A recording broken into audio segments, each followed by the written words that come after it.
Welcome back to the M3 podcast. This week it's just Ricky and I in the bus. Mixing it up in a couple ways today. I know. I decided to relax today. We've had a full week so far. We have had a busy week so far, and it seems like that's kind of the norm as of late. We appreciate it, though. Yeah, I'll take it. It's the podcast used to be something that, and the taco reviews are was pretty easy to hit. It's definitely becoming more and more difficult to hit with the schedules. It really has. Even we were just, Lauren and I were eating some Subway for lunch, and we were looking at some old videos that were on the TikTok and stuff. And it seemed like we put a bunch of time into some of those, and we just had all kinds of time that we evidently just weren't doing anything because we weren't as busy as we were now. Yeah. But at the time, we felt really busy. And I think that's just like with anything else, you kind of progressively get used to it, and then you're not as busy, and then you add stuff to your plate and you kind of get used to it. Yeah, I think the evolution of when I just look back and I think about the days that I spoke about being busy, and we'll look back at this day again here in a year and be like, we weren't really that busy. And I think just also understanding where to direct your time. And as business has progressed, I've focused a lot more on protecting my time. And I think a lot of times people just give up their time, and there's no real hard line in the sand that they say yes or no to something. So I used to hear people talk about that, and I feel like it kind of went on deaf ears to a degree because I didn't have a lot going on. So anytime somebody would talk about like protecting your time, that's kind of what I had the most of, was all kinds of time. So and in the beginning, that is kind of the resource that you have. But as you get more skills and you have more leverage in business, then you have to be a lot more disciplined with how you're spending your time. Yeah, I think, well, in the beginning of business, the main resource you do have is time. And as you progress, the resource then becomes money, to where then you have a resource to then capitalize to buy the time back. Yep. And it's, like you said, it's something that people always say those things. And it's same thing when it comes to the books that we read, that I said with so many people that have read probably more books on business than myself, and they know how to regurgitate the things out of the books, but they don't know how to actually put it in place.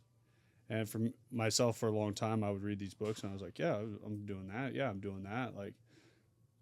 But until you actually get into that state of what it is that you're speaking on, I don't think you actually understand what it looks like. If that makes sense. Yeah, it's like it's great in theory, but okay, how do we actually apply that? And especially like if you're learning about that type of stuff before you can apply it, then it's like you don't have that tactical application to go with it. It's just theory at that point. And we got Alex yelling out there somewhere. We're in the bus, so we got all the office ruckus around us. I think it's difficult too when you read in the early days of business. You have to have a very humbling conversation with yourself about those things that you're reading, because it's really easy to say, hey, yeah, I am disciplined with my time. Like, I use a Google Calendar. Like, I've said no to X, Y, and Z. No, you normally say no to the things because there's a conflict of interest already on your calendar. Rarely do you ever say no to something that you're like, I 100% don't have anything this Saturday. And you're asked X, Y, and Z. You're like, no. Right. And this is something I sold myself for a long time. I was like, I say no to things. And then once I really started actually kind of breaking it down, looking at it, I just said no to the things that were already overlapped. Yeah, I can't do that one. I'm busy that day. I'm busy that day. So I'm saying no, but maybe for the wrong reasons. But as you've started to do a better job, and I've noticed that too, that you've done a better job of saying no to things. How do you feel like that's impacted? What benefit have you gotten from saying no to those things? I think it's probably the first time I've truly started finding like peace and started enjoying my time that I do have.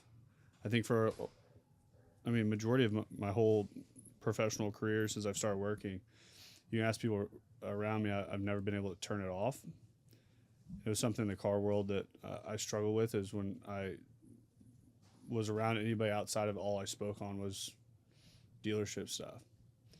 People didn't want to be around me. Like, I get it. Like, I now know people that are the same way. And I think as protecting that time has given me opportunity to, I want to say have a social life, but it's more so have the time with the people around and actually be present. Because I think for a long time, the things I was at, I wasn't present. So do you feel like it's easier for you to be present because you don't have as many of them going on, or more so you're just intentionally like, hey, this is something that I want to be at, and going in with that mindset? I think it's going in with that mindset and saying, hey, like, I want to be here. I want to spend my time on this, because ultimately you can keep throwing things at business, and after we're all gone, there's still going to be businesses out there. Like, there's still all the same things are going to happen. When our times are done, it's the memories that we have from our life that we get to look back on. And that is one thing I do really enjoy about MMG, is I get to make memories with a company, with the people and everything that I like. That's why it doesn't feel like work. But then I've also worked really hard on having those friendships outside of work that aren't fully built on work. And I hate the work-life balance. I'm not going down that road whatsoever because you have to work your ass off, and there's a time that the work-life balance does not make sense. So I'm not selling that at all. But it's when you do start capturing time, understand what that time is for more so. And I think coming to that piece too, I think that comes with confidence, that as I became more confident in business and became more confident in what my time is worth when I am here at work or doing whatever, going to events. And I think majority of people think when they're at those networking events, things like that's never felt like work. So I never really calculated that as work. Now if I had something in the morning, I'll hit that in the morning, and then I'll go to the gym in the afternoon and have lunch with Madison and go to the house and read for a little bit, then go to an event at 5:30 till 9. That's something I was kind of thinking about while I was driving over here, was like, it almost feels like we're in a dream a little bit. Because like, if you try to describe what we do to people, it doesn't seem like work. Like I drove over here today to film this podcast. Yeah. And that's probably like the most important thing that I could do today. And it's weird when that starts to change, because what used to be the most important thing for me to do is run around to as many businesses as I could with the camera and get as much content as I could. Now we have a team that's way better than I am at that. And that's a weird thing to go through though. And I think there's so many business owners that are probably listening to this that have to deal with that same type of thing. And it's growth looks different at different stages. And that's what keeps continuing to make it difficult or feel like it's harder. And I would say that in retrospect to that too, it's not just business owners. It's people in general. Very true. That I think you and I had so many conversations about when you were doing content, that there's another level to the game. There's levels to where this is going. And in all aspects of financial state, of time state, of everything. And we can do things like this now. Like 2 years ago, this would have been really difficult. Like 2 years ago, we probably would have been out like filming or doing something at this point. So you look at the levels to the game, and sometimes people can't see that longer vision and see what everyone's looking for, greener grass on the other side right now. They think they're going to walk in somewhere and today's the day that just everything's going to be perfect. You don't read any story out there that everything's perfect.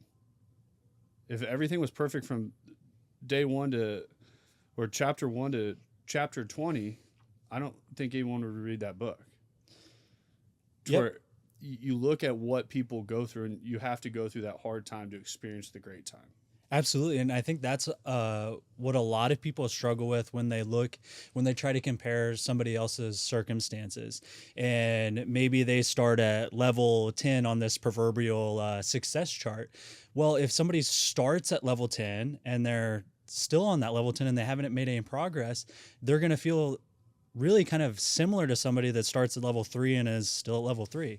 Like one of the biggest things that leads to happiness is progression, like we've talked about. And if you're not making progress, even if you started on level 50, that's not going to be a fun existence. But when you're growing and getting better and not just achieving more, but the person that you become through those achievements is where at least I get a lot of happiness from. Yeah. And then you can look back and you realize how much you've progressed as a person, not just in business. And I think back when I was in the automotive space. Right now, we're about to celebrate 5 years of MMG, and 3 years in the car business felt like it was 10 times longer than this 5 years. Car years are different, man. They are, and it was just something. But I felt like I was sitting still.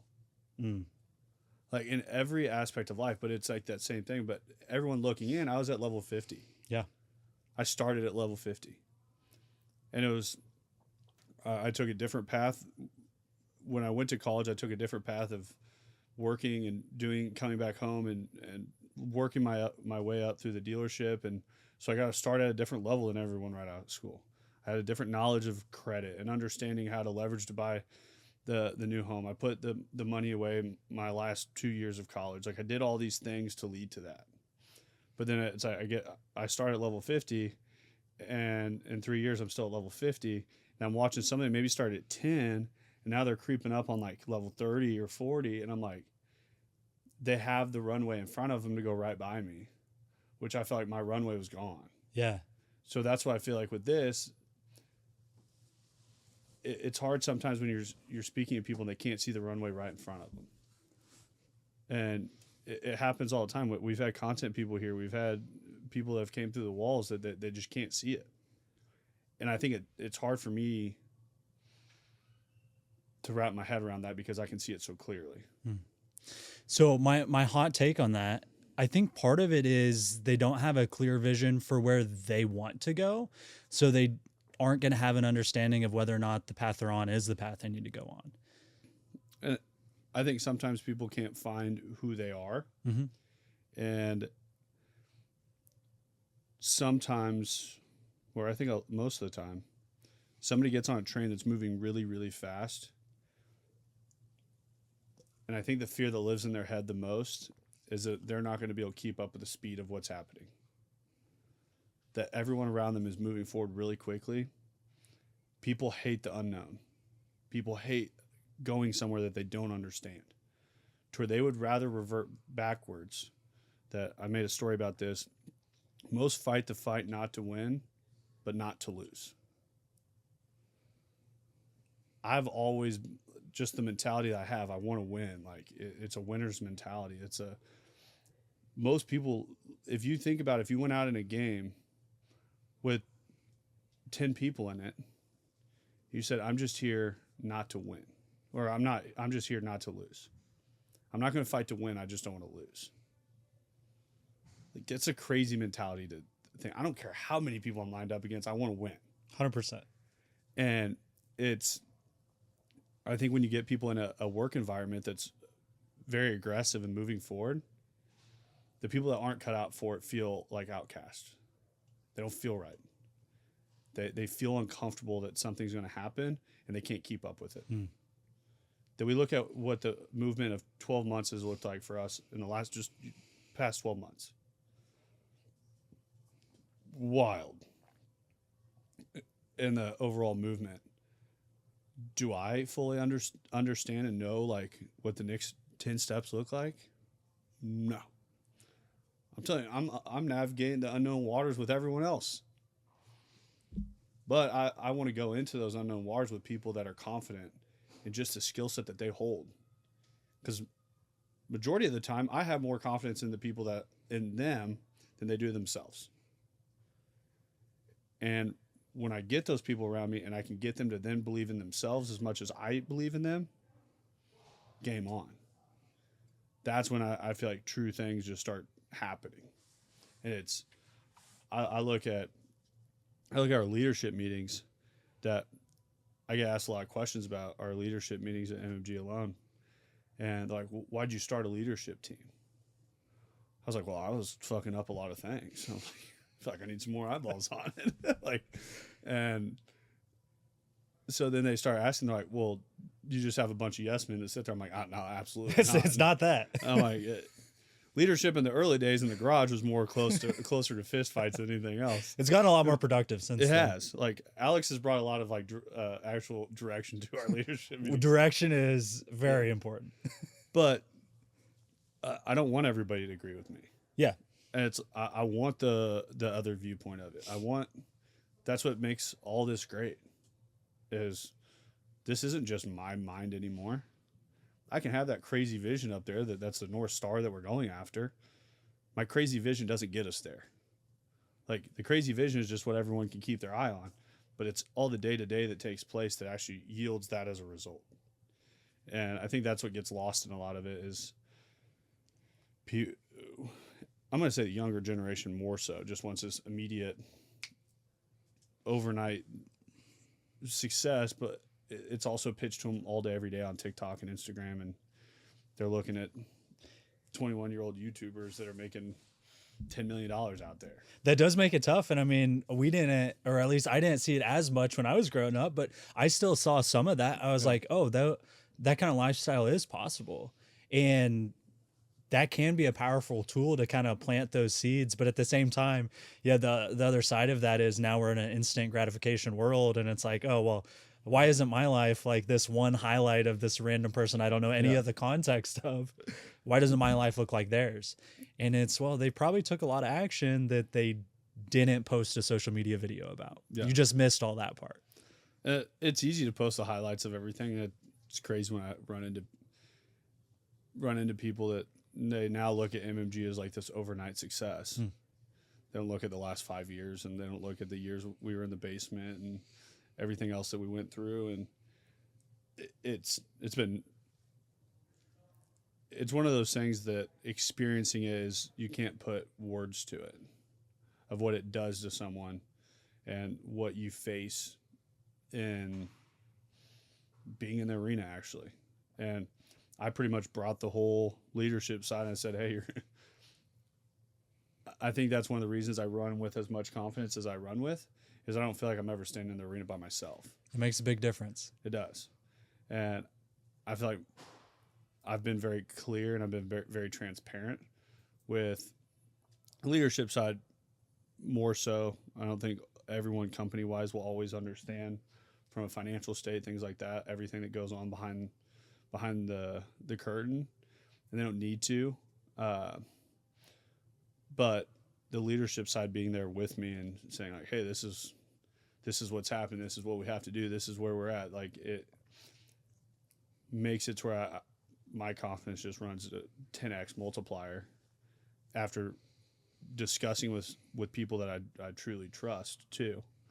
So I think finding those people that you can bounce those things off of and have a voice with to say, hey, you're not alone. And because I will say, like, owning a business will become the loneliest thing you've ever done. And how so? In the early days, you don't have enough. Well, for me, for instance, and this might not go for everybody, but early days of business, I thought I wanted to be at these big tables with these high-level operators and be around these type of individuals, and I wasn't, and I didn't know how to get in with those type of people. And once in a while, I'd have those opportunities, and I never pushed. I was never trying to sell those people. I just wanted to conversate with them. And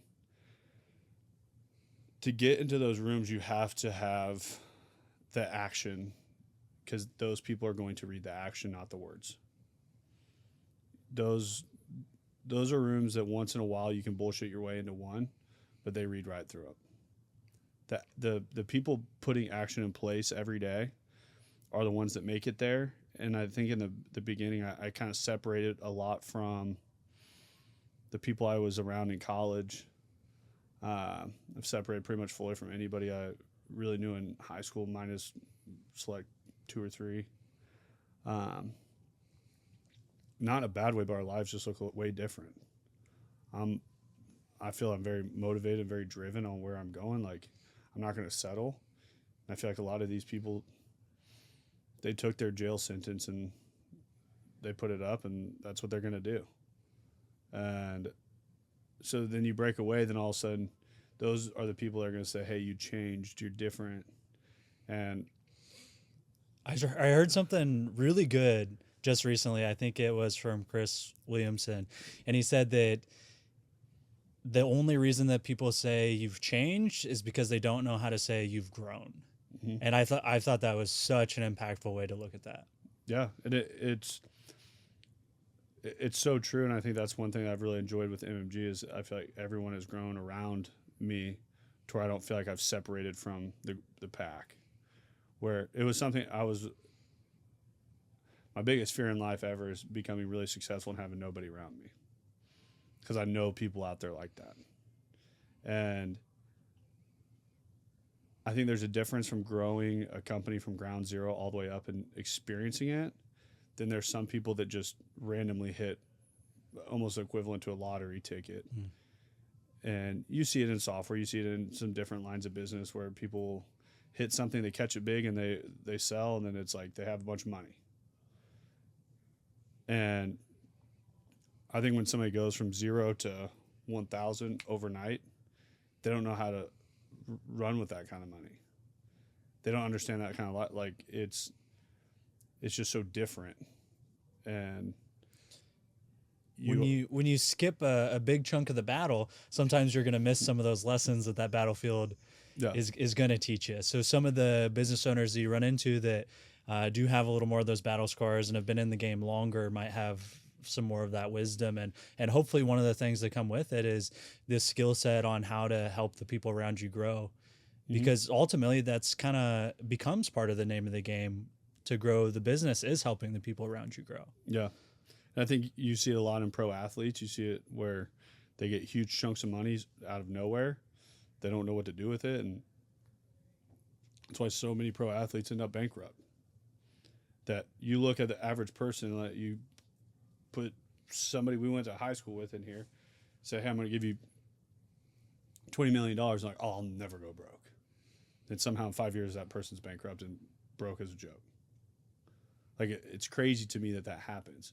But I just think it's the financial literacy of our country is very low. Understanding that money can make money for you. But they would way rather look at what that 20 million can give you in, I'm not even going to say assets because they're not assets. They're going to look at what 20 million can buy you in depreciating assets, and they just go blow it because the items always stack higher than anything else. And then to the reverse side of that, I'll have people like, well, you have the nice watches and the cars and stuff like that. And I'm like, yes, I could also have 10x that type of stuff. I've always used them as like markers for me that I know. Like my trucks, the cars, the watches, every one of those things has a marker for me. Like it has a pillar that I overcame. It had a number that I was chasing. Their goalpost to pretty much put out there. To me, the items mean nothing. Like that's not why I do any of this. Like the money side is actually something I became more and more disconnected from money as it's went. I think that's where a lot of that peace came from, was being in that fight for so long in a financial, I mean, you want to talk about living in the arena all day, every day. The financial grind of coming up it's not for everybody. And for the longest time, I'm going to say I had a voice in my head that I thought about. There was going to be a day that some people would leave MMG, then it's, those people, when they left, I was like, could they compete with us? And I sit now and I'm like, there's not a fucking chance on this green earth that any of them could. And I know that 200%. Yeah. Because I see how they can't even figure out how to operate on a personal finance level, let alone a business finance level, let alone try to raise capital. They don't even understand how taxes works on a personal level, let alone business side, anything. Like, and they're not people that are open to learning either. They think they're the smartest humans in a room. That will always keep them chained to the ground. And once I started like looking at the true colors of people, I was like, okay, I'm not fearful of this. I was like, I got the ride or die team that like we run into battle together. I was like, they don't have a single person that stands next to them, but it's because they've always done everything for themselves and not anybody else. And I think that's the key indicator too, that when I talk with people, most of like my biggest like win of what I've done up to this point to the basement crew is being able to buy everybody new watches. Like that to me, like that was so fulfilling to be able to do that for other people. They've been really easy for me to go add to a personal collection and have a whole lineup of them. You could have one every day of the week, man. I could, but it was like, there's a lot of business owners out there that have that. There's not a soul in their company that has one. There's not a soul in their company that drives anything like they drive. And it's just like, that's not what I want to build. And that's the person that ends up on the plane by themselves. I'm talking jet because it's private, not like a commercial plane. Yeah, it's just. What do you think 18-year-old Dane would have thought if he could see 30-year-old Dane buying the whole basement crew watches, and even the thought of that to begin with, like actually growing a company in your basement. We just had a reel this morning that was about the garage doors and watching Rob Dyrdek's Fantasy Factory and kind of that vision. I know as you've like progressed through business, I'm sure that vision's gotten more clear and it's starting to get bigger and you can identify with it even more. But I'd imagine you had at least glimpses of it back then. Like, what did that look like? 18-year-old Dane had a lot of issues, a lot of different directions. Pretty selfish, like. I did things for others, but like ultimately the vision and the dream and everything was very me oriented. I think as I've progressed, it's definitely flip flopped. When I talk about like the Fantasy Factory and those kind of things, those were dreams that just lived in my head, like buried away somewhere. That I had no roadmap. I had no idea of how that could ever be a reality. I feel like I was at that point, my only idea and roadmap of what I was going to do was in the car world. I also didn't know what I'd tasted it, been in and out of it in the summers and things like that. And I felt like it was something I really wanted. But then after being in it for 3 years full time out of college, and it seems like such a short stint when you say it out loud, but it wasn't fulfilling me as a person. I didn't feel that I didn't have the growth side, and I felt like I had a lot of potential to do something that was more, and I felt like I just had a bigger purpose. And I hated everywhere I went. People were like, "Oh, you're just a car salesman." I took a lot of pride in helping people buy cars, and the 18-year-old Dane was 18-year-old Dane and 25-year-old Dane were just as lost. 25-year-old Dane just had a house. That was definitely different. But still very lost in a false confidence that wasn't real. And first couple years of MMG humbled me quick, and it needed to happen. And I thought this was going to be super easy. I thought I'd watch some YouTube videos on how taxes work. I got everything. I was like, dude, I'm pretty set, and I thought I was well connected. And I've had good people in my corner, and I mean that's always been a big part of it. And but I think as we've progressed, I think the biggest difference between myself then and now is also just being able, like, understanding myself, understanding how to control me. And that was never the case back then. And it was I thought I knew things, but I don't know, pretty lost. I'm not going to say I've got it all figured out by any means at this point, but I feel like I at least have a direction now. Yeah, and I feel like you start to we all take feedback differently.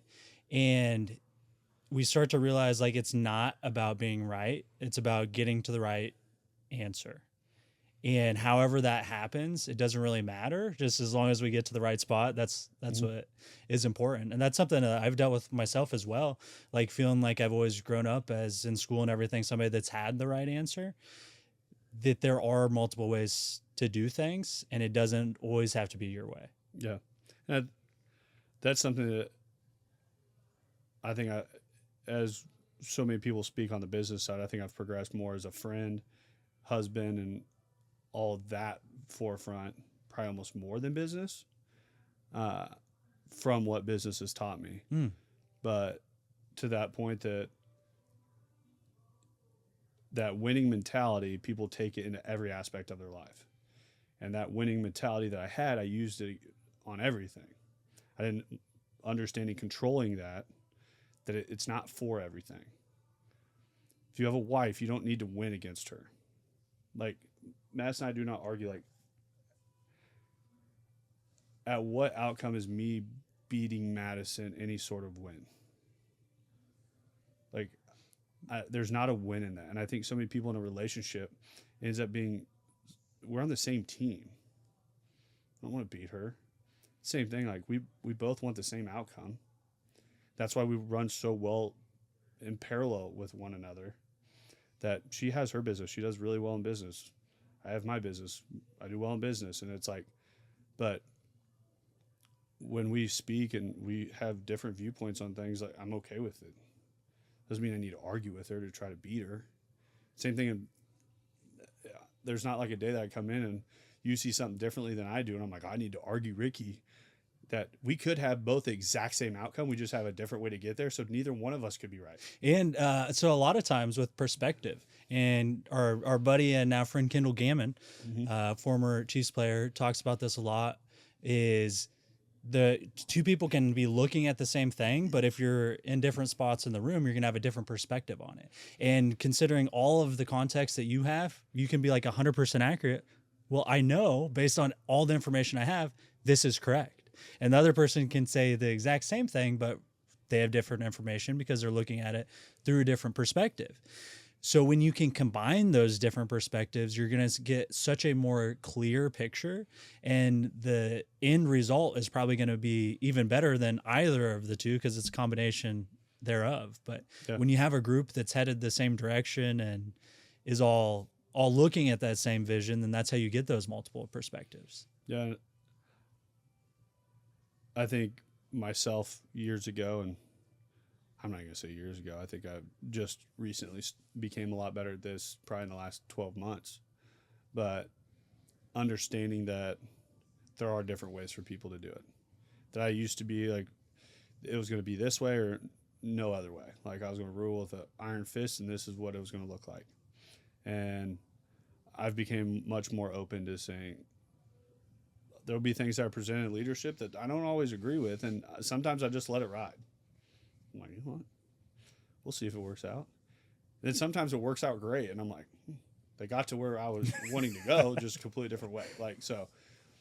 But once again, it's what makes every person so unique is that's 6 inches right here, and I don't know how Ricky processes everything. I know you process things a lot differently than I do. Same thing. I don't know how Dre processes everything. And it used to frustrate me because I couldn't understand how other people were processing things. That's gotten me in a pickle a few times. Just assuming that people think about anything the same way that you do gets you in trouble real fast. Yeah. And one, assuming never works out well for anybody. But then when you're having those conversations with people and trying to think about where they're coming from and saying, hey, you have this different perspective from over there. Why does Ricky have this perspective over there? And it's like, as we've worked together, like I know so many people that sit in our leadership room are much more integrators than visionaries. I know that. Like you are very calculated on what you do. You are much more methodical and thought out than I am. 100%. My brother's the same way. My brother's like has to have, and it's something that's always frustrated me with him, is like how calculated he has to be. And I've never really been that, like, I don't need to know what the next step looks like. I really don't. Like, we're just going to move, and I don't know if it's just something not screwed up there. I don't know what it is, but it's just like, I think that's the cool thing, is figuring out how other people are operating and figuring out how to bring it all together, because when you bring it all together, I feel like it creates this like super brain that I really feel like after leadership meetings on Wednesday now, it's like a super brain was put in place there that 6 months ago I wouldn't say the same.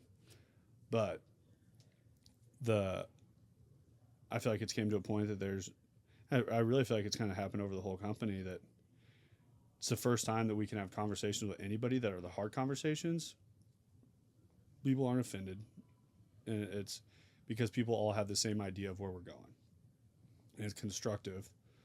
And we used to be in a state 12 months ago that you said one wrong thing to somebody, just in the wrong tone, or who knows, like, it was like their whole week was wrecked and you were an asshole and everything else if you just told them the truth. Like, if we have data points to say something's not working, then it's not working. Yeah, and those hard conversations are part of what cultivates that growth-minded culture that we have at the company. Because if we're scared of having those conversations and we never grow and get better, then it's hard to lean into our core values. One of them being challenger spirit, where it is having a growth mindset. Yeah.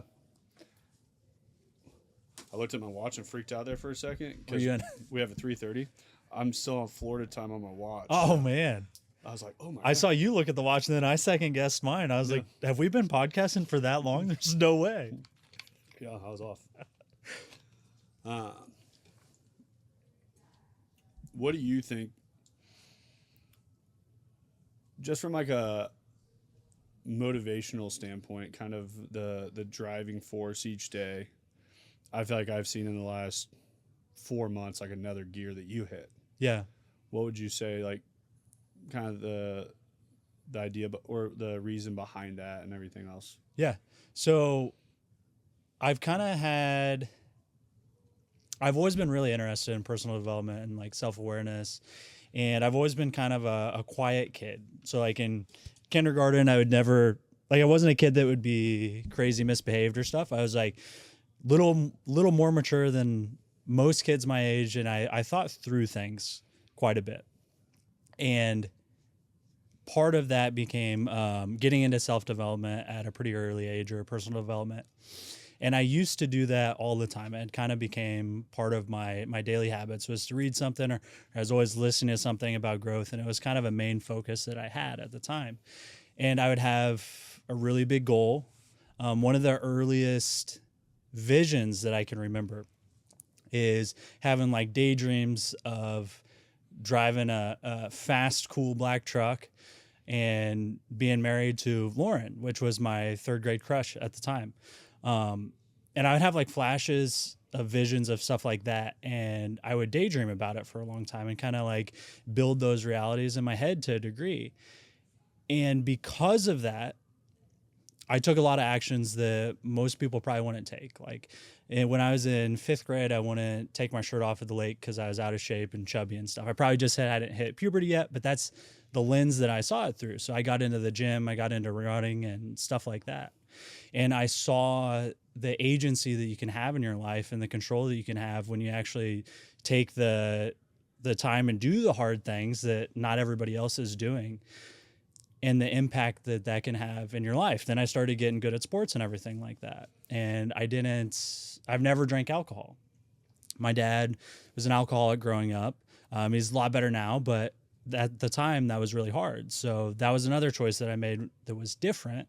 And when you start making different choices, you start to realize, oh, I'm starting to get different results than other people are. And a lot of that was always driven from having a big vision. So fast forward a while, we moved out to Kansas City. We opened some gyms, everything like that. And I hit a spot where I wasn't pushing myself from a fitness standpoint.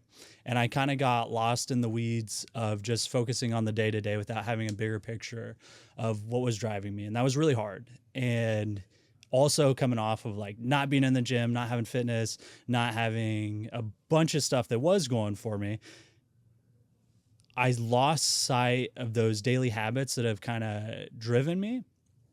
So fast forward a little bit, about 6 to 9 months ago, I started reinforcing the idea of what I want my life to look like every morning that I get up. So I get up, go on the treadmill, and I'm thinking about what I want my life to look like. And when you remind yourself every morning of that, one, it makes it just way easier to get out of bed, but also you just make different decisions throughout the day. Because through that period where I wasn't totally dialed in mentally, I would have days where it's like, okay, how come some days everything just seems easy, and then other days it could feel like you're putting in a lot of effort and like just nothing's happening, or you just don't have that same ease that you're moving with, you're getting distracted, whatever it is. And I started to realize it's kind of to the degree of where my thoughts are at, like what kind of frequency your thoughts are at. And when you're focused on the bigger picture of what do you actually want your life to look like, and not so much focused on the negativity and the troubles and the obstacles of today, then you have more of the motivation to do the hard things and to take those steps that other people aren't willing to take. But when I've gotten into the habit of reinforcing that story consistently, then the time between, like, I still have bad moments, bad days where it's like, oh, somebody cuts me off in traffic and I'm like, damn. And then you catch yourself and you're like, if you carry that negative mindset to the next thing, that's how people start to spiral. But the faster that you can catch where your thoughts are at and redirect those in a positive way, that's hugely beneficial. And that was kind of a long-winded answer, but I think it's just reinforcing that story of where I want to go. Yeah. And I think when you look at people and you look at their daily habits, you look at how consistently they do the hard things. You look at, give me 10 business owners. I don't need to see the people. Show me their schedule for last month. From the second they wake up till the second they go to bed. You give me a time map of what they're doing every 30 minutes on the 30 minutes. I'll pick out the ones that will be successful. To where I always look at it as what are the habits that are put in place of high-level operators that I'm around. And one thing that is probably my hardest caveat to all of it, and I think I do really well with a large portion of it, the one thing that I live in a weird area with is drinking. It's like one of those things that personally I really don't want to. Like, it's one of those things that I would like to actually give up drinking and not drink. I do like bourbon. It's not like I don't ever drink by myself. Matt and I, we're at home, we don't drink. We drink in social settings. And I look at how many doors bourbon has opened up for me in business in the last. Honestly, to a degree, I'm envious of it. So yeah. For a little bit of context, I like just started smoking weed a few years ago. And it was super helpful to be able to kind of turn off that go mindset that feels like it's locked into my head, where it's like at like college parties. I went to a couple college parties and not drinking or anything. Like, it just wasn't fun. I didn't make any of those connections. And to a degree, for me at least, it kind of lets me sit in the moment a little bit more, and it's easier for me to connect with people. And to a degree, I'm almost envious of all the connections that you've made through bourbon, because it is a lot of successful business owners drink bourbon, and it's something to talk about, and it brings people together. Yeah. And I look at it from a fitness standpoint.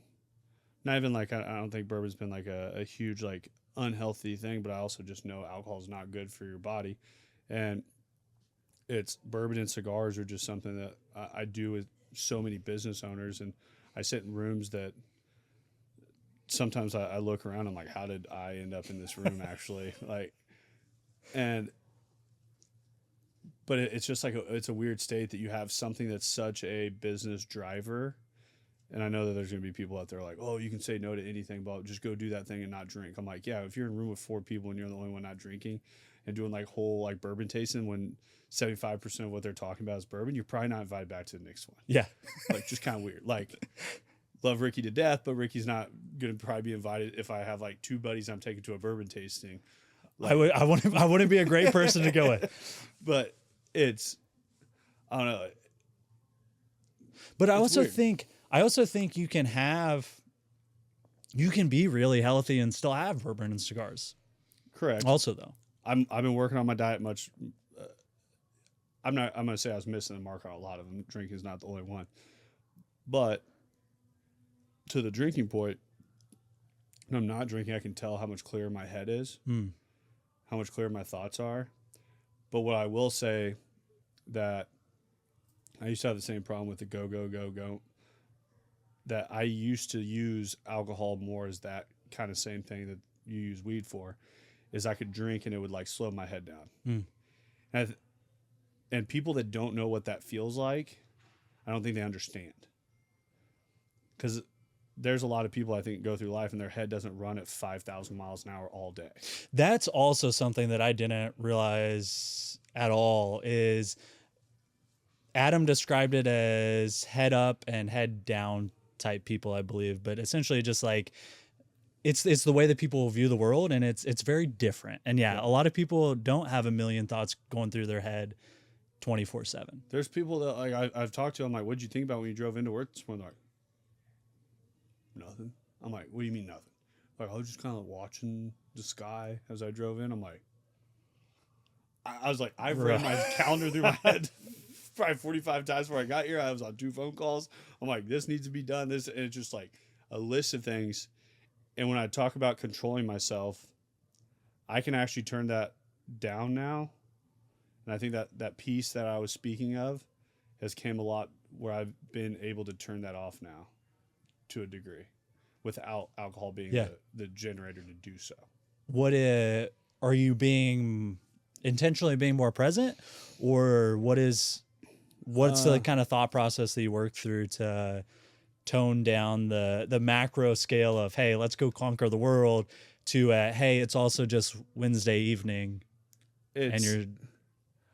I think when you start thinking about the value of your time, of what you're doing during that time, that when I go home at night, if my emails are caught up, everything, what am I going to be able to yield that night that's going, like, or even if I'm at an event or whatever, and like, how do I safeguard myself to enjoy my time here? That you can't let, ultimately, like, where that peace comes from is like, today, like, I went and did acupuncture and I laid in this room for like 10, 15 minutes and it was just so peaceful. I didn't think about work at all. I'm like, wow, like a year ago, if I laid here, I would have had to have my phone actually to feel comfortable. Like, I used to have my phone by me to like feel comfortable. Like, if something was to happen, that I could answer it. And I think that there's just enough people that I trust around me now that are doing those things that it's makes that difference where I have that peace and I say, hey, like, all right, if a client calls, they can't get a hold of me, they all have an account manager, they have management side, they have a salesperson, everything else. Like, there's other people they can call if they have an issue or whatever it may be. But I don't know, I feel like when I go home, I'm like, I'm not going to think about work. I can actually like not think about work. Yeah, another thing that helps with that is like having a clear game plan. So it's like, then you can define, well, what is a successful day? Yeah. If you just have this endless to-do list of things, well, yeah, you're probably not going to feel great and be able to turn it off if you are expecting to finish all that today. But if you have a game plan for, hey, what would make this week a great week and what do we need to accomplish? And then you actually put it on paper. I also think when you put that big grand goal out there, there's no timeline of when you're trying to get there. So if you're not there by tomorrow, you feel like you're coming up short.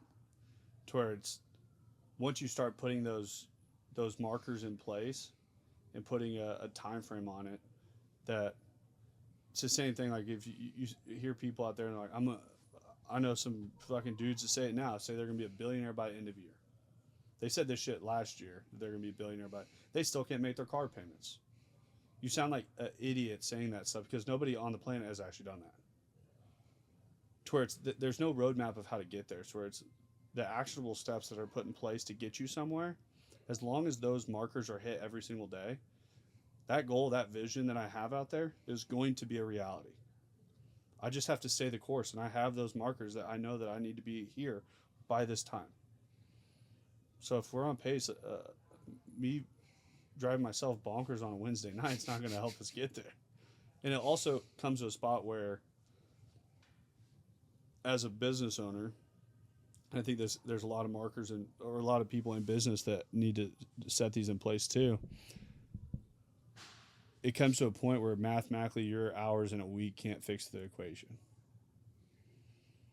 That this has outscaled my time, and no matter what happens, if there's a problem, and high level operators understand this, low level operators plug themselves back into the system. If you plug yourself back into the system, you have systematically your SOPs or something is not correct, and you need to fix those to where that problem doesn't arise again. You jumping back into the system does not fix it. And sometimes that means it costs you a lot of money. You can have huge mistakes that cost a lot of money, but instead of saying, well, I'll go fix this and I'll jump back, that'd be like if we had a hiccup with a content crew this week and Dane decided he's going back out filming next week. Is that a good long-term solution? Or is that any sort of solution, actually? Not so much. And I think part of that comes from you have really big goals. So with that, you know that you're going to have those systems and stuff in place to get to that point. Where one place where people do get into a struggle is if they don't have really big goals, sometimes they can push just a little bit harder and they can be that Band-Aid, but that's how they get stuck, ending up in that position forever. If you can set really big goals where you're forced to change a lot of what you do, that's where those big growth breakthroughs are going to come from. And to the systems and to the SOPs of a company, that was something I never focused on really up until Alex showed up. And I told him, I was like, hey, bro, we got a shit show going on. He didn't really understand how big of a shit show we had. But there's a lot of piece that comes with the systems in place that when I was in Florida on Friday and we're onboarding accounts and they're running all the way through the system, that you don't have to be plugged in. I don't have to be plugged in. We don't have to have those individual plugins that Dalton and Logan are doing their job, and the account managers are doing their job. Content people are doing their job. Alex and Lauren are doing their job. But everyone knows what they're supposed to be doing instead of it used to be just pick up slack wherever there's slack. That's not scalable. No, not so much. So that's definitely changes the game really quickly. It does. And that's reverting all the way back to the very beginning when we talk about people reading books that don't take place or don't put actions in place with those books. The book Scale Up talks about every 100 business owners that break 7 figures, only one will break 8, and that's because that's where systems are built. That's the world that a CEO level has to drive themselves out of the system. And of course, when I read that, I was like, yeah, duh, I'll do that. Obvious. Yeah. And then going through it, it was not near as simplistic as I thought it would be. I thought that was going to be like a super 1 week deal. We just threw the whole thing's fixed. And the more people you have, the harder it is to change. It does get more difficult. Yeah. When we're in the basement, like more complex. We could have it changed by like end of day. Now it's like, that's the one thing that the smaller the company, their biggest advantage is how agile they are. And that's a huge advantage. It is. Because a small company, it's a gift and a curse altogether, because small companies will try to recreate the wheel all the time, and they will a lot of times not let things pan out and try something long enough to figure it out, where you have these big corporate companies that will watch at a 12, 24, 36 month cycle to see if something works or not. And they're looking at percent change, where we've had companies that are 25% increase, and they think that it's not correlated to marketing or anything. And I'm like, you got more eyeballs on you, you're getting more jobs now, more people want to work for you, and you think you're just like killing it right now. Like you think it's all you. But you have a lot of business owners out there that think they're the best at everything, and we've had those clients. We don't work with them now, but there's clients out there that they think they're the best marketer, they think they're the best content person, they think that they're the best accountant. They think I've had people sit in our office and say, I'm not going to use an accountant because I'm better at taxes than a CPA. I was like, well, I'll bet the whole company, if I put my CPA and you in a room, he'd run circles around you times 100. And it's just, I don't know. I think when people start understanding that they don't need to be the best. The best CEOs out there are not the best at anything. You just need to be great at putting great people in a room. Let people become the best at their respected area. And I don't know. I think most people just stand in their own way. Actually, that's the thing that makes us all dead. You look at Bill Gates, Elon Musk, Zuckerberg, you name the person. Why did those guys all find the success that they found? Why did Bezos find the success he found?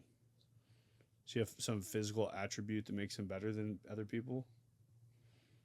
I mean, the guy's what, like 5'5"? Like, Yeah, physical stature not super impressive. yeah, physical stature. Like, for a long time, I thought you like had to be physically fit. Like that was like, I thought that was like the marker for being successful. And it's what success is to somebody is, are you healthy? Do you have a healthy family?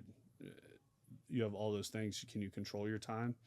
Can you make a bigger purpose and change and help people around you? Like, I feel like those are all markers of it. And most people have one idea of success, and it's how much money you have, which I think is probably pretty low down on the list of judging success. There's a lot that goes into it. There is. And at the end of the day, really, it's just like the perspective part, though. It's self-defined. So somebody, if you feel like a success and you're doing what you want to do with your life, then that's fantastic. Yeah. But if it's grow businesses into really big things, which is what we tend to like to do, then that looks a little bit different than other people's version of success. But it's just all about the context that goes into it. Yeah. Any final thoughts?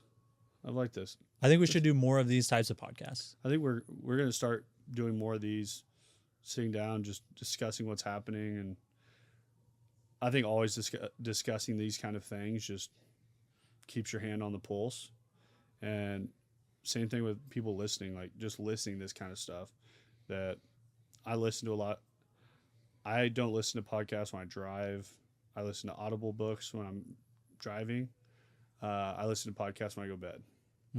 And it's just, I think having this kind of information and just, because people try to consume everything every time they read a book and they listen to a podcast, I just try to take one thing away from it.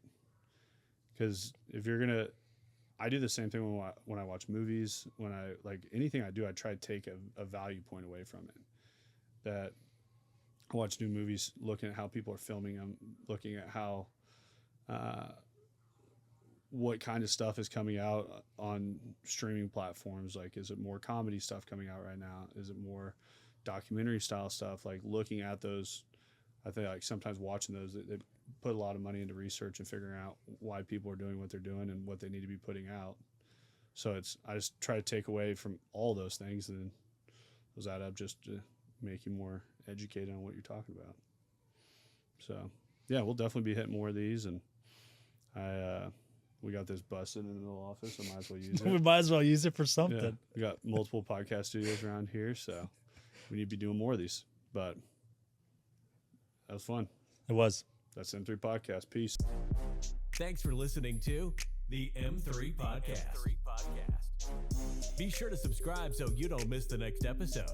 Want to learn more? Check us out on Instagram at Moss Marketing Group, on Facebook at Moss Marketing 58, or on our website at mossmarketinggroup.com.